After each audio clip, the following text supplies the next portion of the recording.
Hello mga guys, it's Genevieve Tabili Norman. Guys, Lucky Plants 3 again.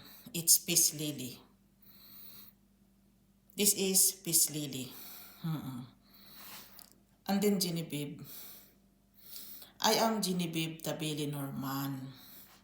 If you don't know me, I married half Swedish, half Finnish. My husband is half.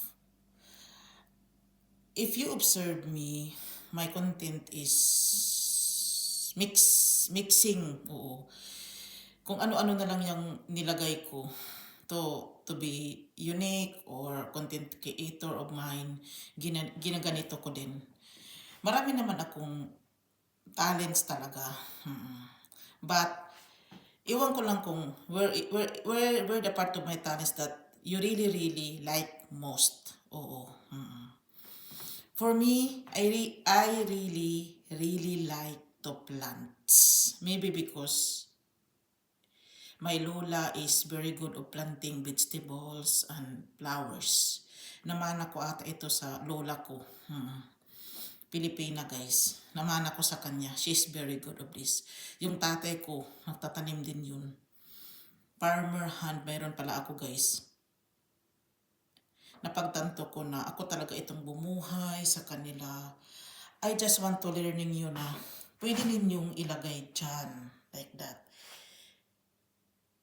Like that. Ilagay niyo dyan. Ako nagtanim lahat nito. Ilagay niyo, you put in there. Ilagay niyo sa corner ng bahay ninyo. It works for me.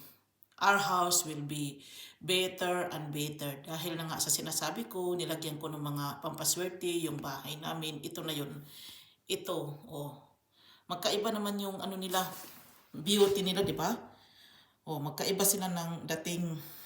Dito parang iba siya. Dito parang ganito na siya. Dito naman, kung papansinin nyo, may maliit. Oh, hindi naman sila magkapareho ang tubo. Pero I'm planting all of them. This is another lucky plants. Peace lily. According to them. Pansinin nyo guys. Hindi magkapareho yung tubo nila. Ito, maliit naman siya. Ito, oh. Maliit pa naman siya. Pero dito, maganda na siya.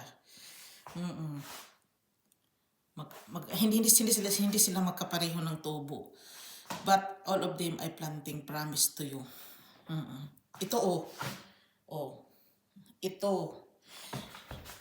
Oh, ilagay niyo dyan.